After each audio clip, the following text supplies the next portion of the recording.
ترکیه رژیم بدون روادید را برای شهروندان تاجیکستان بیکار کرد و آن شهروندان تاجیکستان که شناسنامه عهده خارجی دارند حق بدون ویزا در آمدن به قلمرو ترکیه را از دست دادند.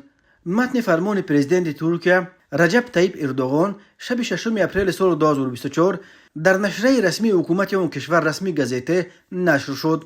قرار کرده شد که رژیم بدون روادید برای سفر به ترکیه برای شهروندان تاجیکستان که شناسنامه‌های خارجی عهده دارند بیکار کرده شود. گفته می شود در متن فرمان افزوده شده است که این تصمیم در اساس قانون درباره خارجیان و حمایت بین المللی گرفته شد.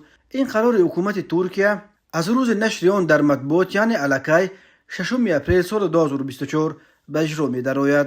ترتیب نو سفرهای شهروندان تاجیکستان به ترکیه هنوز روشن نیست که چگونه خواهد بود. آنها باید از قبل برای دریافت ویزا به کنسولگری‌های ترکیه مراجعه کنند و یا به تاجیکستانی‌ها امکان در فرودگاه‌های ترکیه درخواست کردن ویزا و ورود باقی گذاشته می شود. تصمیم ترکیه در مورد بیکار کردن نظام بدون روادید برای شهروندان تاجیکستان در پی سلسله حمله‌های تروریستی از نام سازمان تروریستی داعش در کشورهای گوناگون از جمله در ترکیه با اشتراک زادگان تاجیکستان صورت گرفته اعلان شد. یادآور می شود ماه ینور سال 2024 در نتیجه حمله مسلحانه به یک کلیسای کاتولیکی در شهر استانبول یک شهروند ترک کشته شد. یکی از دو حملگران زاده تاجیکستان حمیرجان خالقوف بوده است. در پی این حمله مقامات ترکیه تفتیش مسافران از تاجیکستان را در فرودگاه استانبول شدید کرده بودند. مسافران تاجیک شکایت میکنند که آنها را بدون چپتای بازگشت به ترکیه راه نمیدهند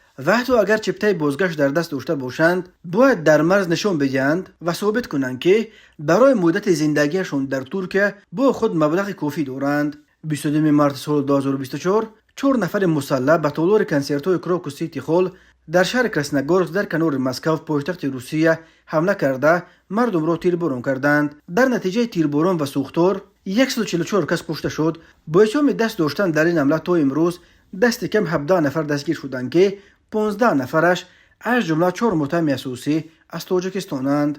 زادگان تاجیکستان در انجام چندین حمله خونین در افغانستان و ایران نیز عیبدار میکنند. ماه دکبر سال 2023 چند شهروند تاجیکستان در افسر و آلمان با اتهام آمادگی به انجام حمله در روزهای عید مولود مسیح در کلیساهای وین و کیلن به دست افتادند. پرزیدنت تاجیکستان امامعلی رحمون ماه مارس در ملاقات با خدمات دین خبر داد که سالهای آخر دست کم 24 زاده تاجیکستان در کشورهای گوناگون دست به حمله تروریستی زدند. حالا در تاجیکستان بسیاری‌ها در تشویشند که قاعده‌های سفر و بود و باش شهروندان تاجیکستان را می‌توانند در کشورهای دیگر نیز شدیدتر کنند. یک موضوع جدی نگرانی سرنوشت تاجیک‌ها در روسیه است، چون که هر سال بیش از 1 میلیون از اهالی قابل کار تاجیکستان در جستجوی کار به روسیه می‌رود و پول‌هایی که آنها از آنجا به وطن می‌فرستند یک منبع اساسی تامین زندگی اکثر خانواده‌ها در تاجیکستان دانسته می‌شود.